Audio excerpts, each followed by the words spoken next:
Tropang Hilonggo. Please. Ayun, magandang araw po sa lahat nating mga kababayan Luzon, Visayas at Mindanao. So ito na naman po ang ating katropa ngayong araw na ito. At syempre po mga kababayan, bago yan, Merry Christmas and advance Happy New Year po sa inyong lahat po na mga kababayan natin. So ito po mga kababayan, ano kaya masasabi ho ng mga didilis dito mga kababayan? Na hindi ho nagawa ng amo nila noon sa mga taga Mindanao na ginagawa ngayon ni PBBM. Ano kaya masasabi nila dito? Mga kababayan. No?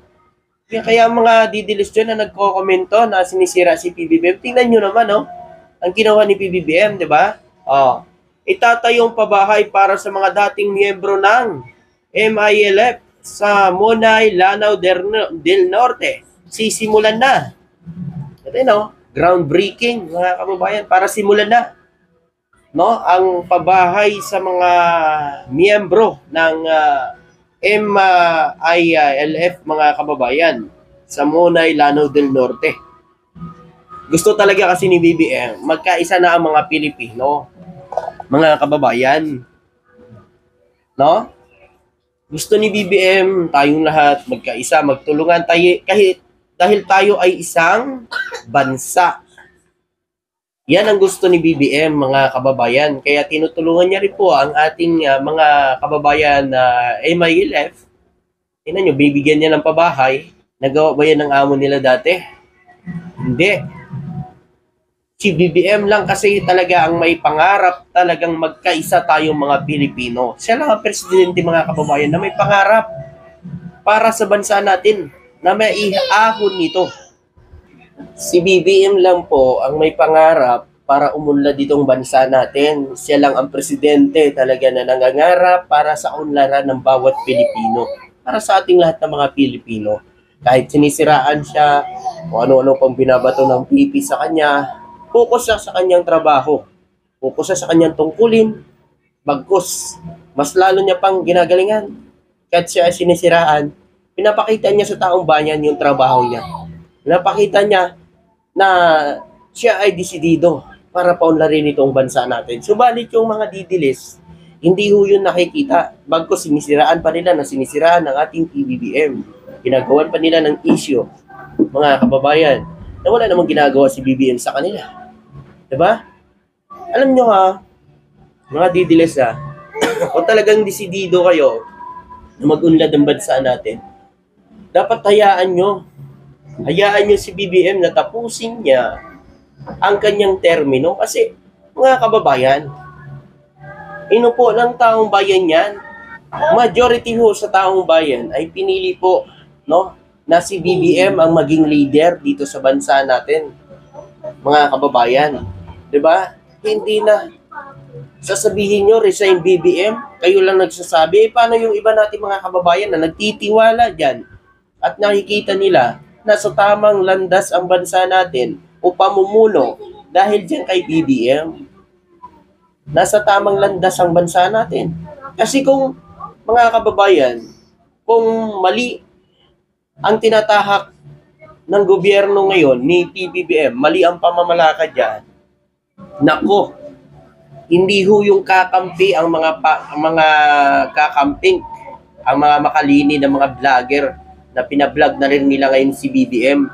Kasi maganda ho ang pamamalakad ni BBM para sa bansa natin, mga kababayan. Kaya nakikita ho nila niya nasa tamang landas po, no? Nasa tamang kamay ang bansa natin kay PBBM, mga kababayan. Mga didilis lang ho ang ayaw ho kay BBM. Ayaw ho nila kay BBM. Kung ayaw nyo at gusto nyo yung amo nyo, at tayo yung 2028 eleksyon. At doon yung mapatunayan kung talagang marami kayo at kung talagang gusto sila ng taong bayan. Wala naman hong ginagawang paninira si PBBM sa inyo eh. Ang kasalanan ba nila na ginagawa ngayon tulad na lang ng paglustay ni Sara sa mga confidential fund ay kasalanan din ni BBM? Kasi Kung totoo sino, sila ang naglustay nun. Sila ang gumastos ng pera. Pero bakit si BBM ang sisisihin? Si BBM ba ang gumastos ng pera na yon? Dami pa lang sinasabi. Lumang palusot na yan. Para mapagtakpan lang ang issue mo, ituturo mo sa ibang tao. 'Di ba? Kung wala ka namang ginawang mali, sagutin mo ang tinatanong ng Quadcom. 'Di ba? Doon pa lang sa 400 na walang pangalan, magtaka ka na. Doon pa lang kay Mary Grace Piatos na walang birth certificate, na Mary Grace Piatos sa PSA. Doon magtaka ka pala. Di ba? Mga kababayan, ito talaga itong mga didilis na to, di mo alam kung anong gusto mga kababayan.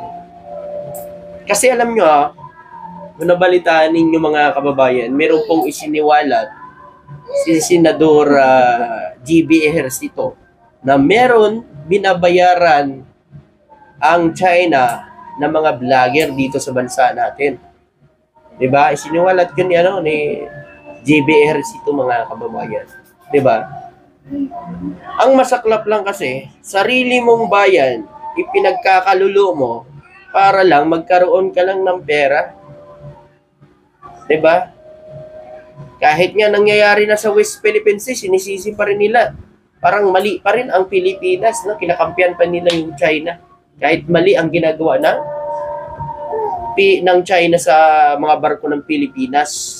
Ang laban ng ating Philippine Coast Guard, ng gobyerno, ay laban nating lahat ng mga Pilipino. Huwag natin hayaan, mga kababayan, na makuhaan tayo, ng mga teritoryo dyan sa West Philippine Sea. Atin yan. Sayang yung tapang ng ating mga bayani na ipinagtanggol ang ating mga kalupaan kung papayag lang tayo na makuhaan dyan ng teritoryo sa West Philippine Sea. Kaya ang ating Pangulo, BBM, talagang naninindigan kahit ano pang panghaharas ng mga barko ng China, naninindigan pa rin ang ating PBBM para sa bayan natin, mga kababayan. Naninindigan pa rin ang ating Pangulo dyan sa West Philippine Sea dahil atin yan. Ito, basahin ko pa sa ilalim. Adikain ni PBBM na itaguyod ang karapatan pantao para sa kapayapaan sa rehiyon ng Bangsamoro. Di ba? So, si PBBM kasi, outside na sa kanya ang politika. Hindi na si PBBM na mumulitika, mga kababayan. Siya ay nagtatrabaho na para sa bansa. Kaya dapat ganun din ang mga nasa gobyerno ngayon. Dapat outside na ang politika. Inupo kayo ng taong bayan dyan para magtrabaho para sa taong bayan. Hindi para mamumulitika pa. Diba? Diba? Ganyan ang Pangulo natin. Trabaho-trabaho siya. Diba nga, sabi niya sa mga sundalo, sabi niya, huwag kayong magpadala sa mga emosyon, basta lagi niyong isipin kung ano ang sinumpaan niyong tungkulin para sa bayan, kung saan ba talaga ang loyal ninyo. Kasi nga, diba, si Duterte kasi nung nag-announce na hinihikayat yung mga sundalo na mag-kudita, mga kababayan. Kaya kinausap ni BBM ang ating mga sundalo, mga military. Isipin nyo kung ano ang sinumpan yung tungkulin. Bakit kayo nariyan? Kung ano ba talaga ang trabaho ninyo. Kasi si PBBM, ganun ang trabaho niya. Trabaho niya ang maglingkod sa sambayan ng Pilipino. Hindi para sumali sa politika. Ganun po ang sinabi ng ating Pangulo. At marami pong na-touch sa sinabi ni PBBM, lalo na yung ating mga sundalo. Kasi talagang ang loyalty dapat ng ating mga sundalo, mga kapulisan, ay hindi sa politika, kundi para sa taong bayan. Ito naman, may i-share lang ako Di ba, laging sinasabi ng mga didiles na mahal na daw ang gasolina ngayon sa panahon ni BBM. Hindi niyo ba alam na bago maupo si BBM ay umabot ng 90 plus ang gasolina nung panahon ni Duterte? Mga kababayan? Di ba? Kasagsagan ng kampanya nun, ang mahal ng binabayaran namin gasolina, nagbabiyahe kami. 90 plus, mga kababayan, ang 1 litro ng gasolina. Diba? O ito, kita ko sa inyo para maniwala kayo. Ayan, nakikita nyo dito sa side na ito, mga kababayan. Yan po yung panahon ni Duterte. Ito naman yung panahon ngayon ni BBM, mga kababayan. So kung nakikita nyo, 94.94, 91.13, 92.68. Oh, sobrang taas, mga kababayan, di ba? Ito naman yung sa kabila, yung kay PBBM ngayon. Meron ba kayo nakikita na 60 dyan? Di ba wala? Ang magandang ginawa ni BBM, talagang tataas man ng gasolina, konti lang. Parang tataas siya, pero bababa na naman. Konti lang, parang kung gaano kataas ang itinaas niya, ganoon din yung bababa, mga kababayan. Tataas, bababa. Lalaro lang yung ganoon, pero 60 to 58 lang, no, mga kababayan. Kaya napakagaling po ang ginawa ni BBM ngayon, lalo na sa gasolina na number 1 talagang ginagamit ngayon, no, natin. Bawat galaw natin, kasi siyempre yung mga makina natin na ginagamit ngayon ay talagang kailangan yung gasolina. So, napakaganda kasi tingnan nyo naman, mga kababayan, ang layo ng diferensya, di ba? So ito, basahin natin yung komento na isa nating kababayan, di ba? Sabi dito, ito yung sinasabi ng mga DDS na napakamura daw ng gasolina nung panahon ni Digong, tatay nila, si Tandang. Ayan.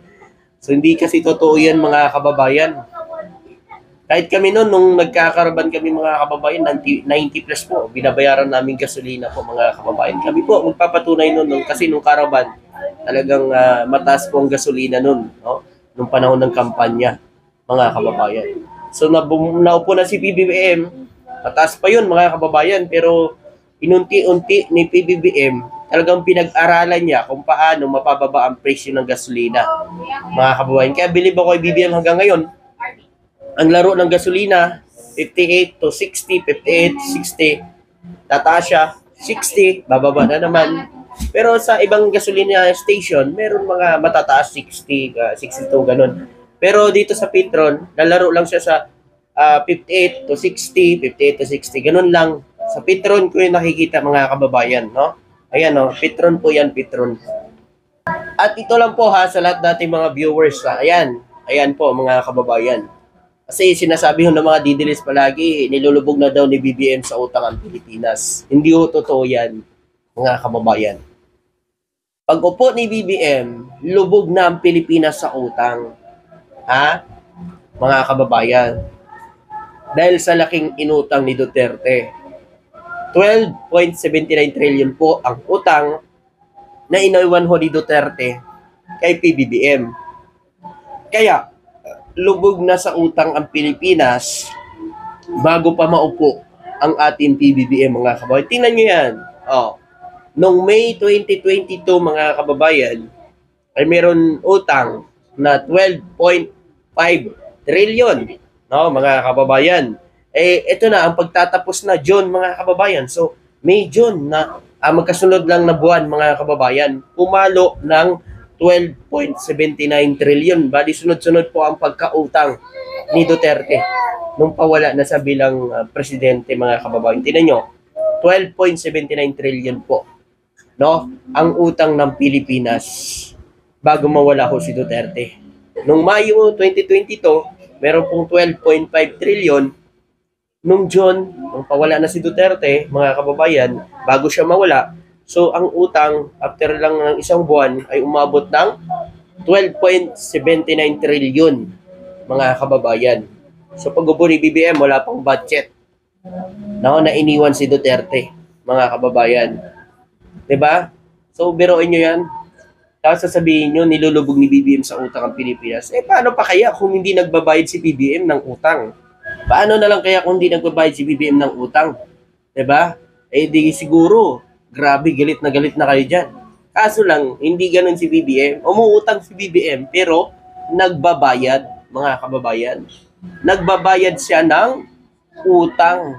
Kahit siya ay umuutang. 'Di ba? Ganun ho ang presidente natin ngayon. Nakakapag-utang siya pero nagbabayad siya ng utang. Kaya bilib ako sa ating Pangulo. Ilang presidente nang nagdaan pero si BBM lang ang presidente na nakakapagbayad ng utang. Dahil din yan, mga kababayan, sa pagpasok ng mga investors dito sa bansa natin at pagdami ng mga turista dito sa bansa natin. Tandaan nyo, pangalawa tayo sa pinakamataas na ekonomiya dito sa ASEAN, mga kababayan. Kaya tuloy-tuloy na yan. No? Kaya ginagawa lahat ni BBM, talagang gusto niya pagkakaisa tayong mga Pilipino. Kasi yun ang magandang laban natin diyan, yung nagkakaisa tayong mga Pilipino. Malaking bagay. Kaya dapat nga ang BP natin tinutungo nga si PBBM kaysa nga magbatikos na magbatikos sa ginagawa ni PBBM. Ano? No? Kaso BP natin walang pangarap sa bansa natin. Diba nga, sabi niya pa, huwag kayong maniwala na mabago ang bansa natin o baguhin ang sarili ninyo ng bagong Pilipinas na inilalaban ni BBM. So doon pa lang mag-isip na kayo na ang BP natin walang pangarap para sa kaunlarin ng bansa, para magbago ang Pilipinas. So wala sang pangarap para sa bansa natin, mga kababayan. Kasi ang pangarap na yon, pangarap nila yun ng kampanya. Dapat pinanindigan niya yun, hindi lang ng panahon ng kampanya. Kahit nagkahiwalay man sila ni BBM, itinuloy niya ang pangarap na yon na paunlari ng bansa. Ginawa niya pa rin ang kanyang tungkulin bilang pangalawang Pangulo ng Republika ng Pilipinas. Diba? Si Leni, tinan si Leni kahit anong ipit ni Duterte noon, pero ginagawa niya pa rin ang tungkulin niya bilang Vice President. Pinakita niya sa taong bayan kung ano siya, kung ano ang sinumpa niyang tungkulin. Dapat ganoon din ang BP natin. So maraming salamat at magandang gabi. Thank you.